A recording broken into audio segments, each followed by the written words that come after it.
Hello, today here in this lecture we'll talk about how the words relate to each other. We'll talk about homonyms, we'll talk about synonyms, and we'll talk about antonyms. So, homonyms are the units of vocabulary that are identical in sound and spelling, but different in meaning.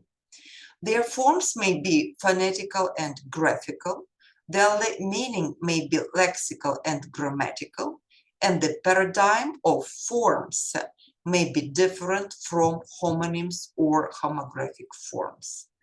There are different types of homonyms. They are proper homonyms, homophones, and homographs. If we look at the homonyms, we'll see that proper homonyms are the words like soar, soar.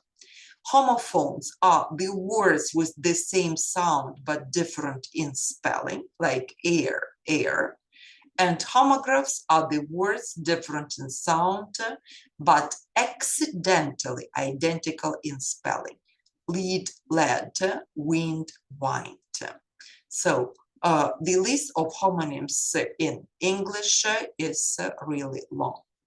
Synonyms are two or more different forms associated with the same meaning. Synonyms usually have different coloring, different style, and different valency. They can be similar in meaning, but different in shape. They belong to the same part of speech, and they possess one identical meaning that is called the hyponyms.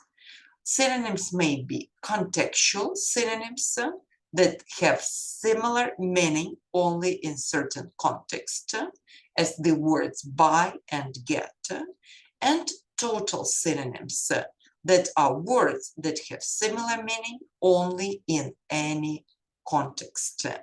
If we look at synonyms, we'll also see that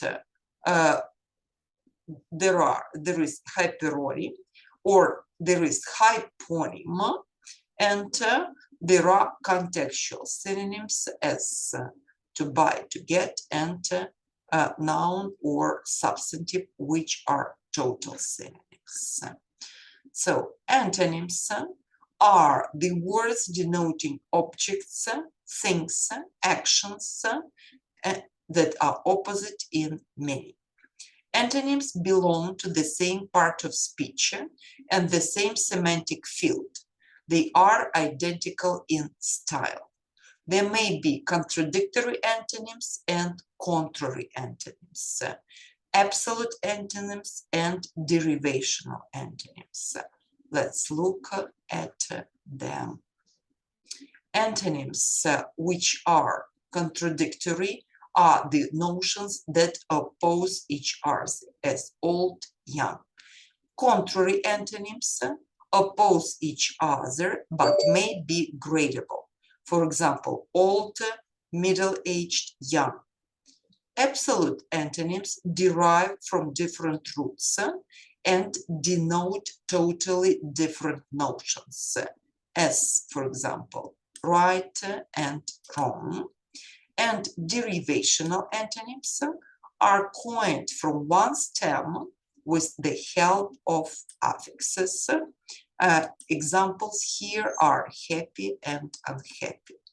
We have the whole list of affixes, which the negative prefixes are on, non, dis, mis, im, ir, il.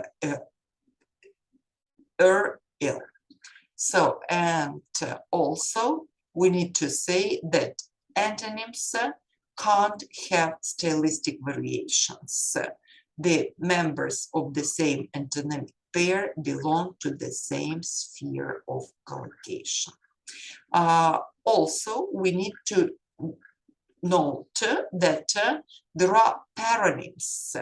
They're close to synonyms, but unlike synonyms, they have similar forms which derived from one word but have different shades of meaning, as economic, economical, effect, effect, accident, incident, and so on. The list of paronyms includes also such words as decided, decisive, egoist, egotist, and so on and so forth. So today we discussed words that relate to each other. They are homonyms, synonyms, and antonyms. Thank you for your attention.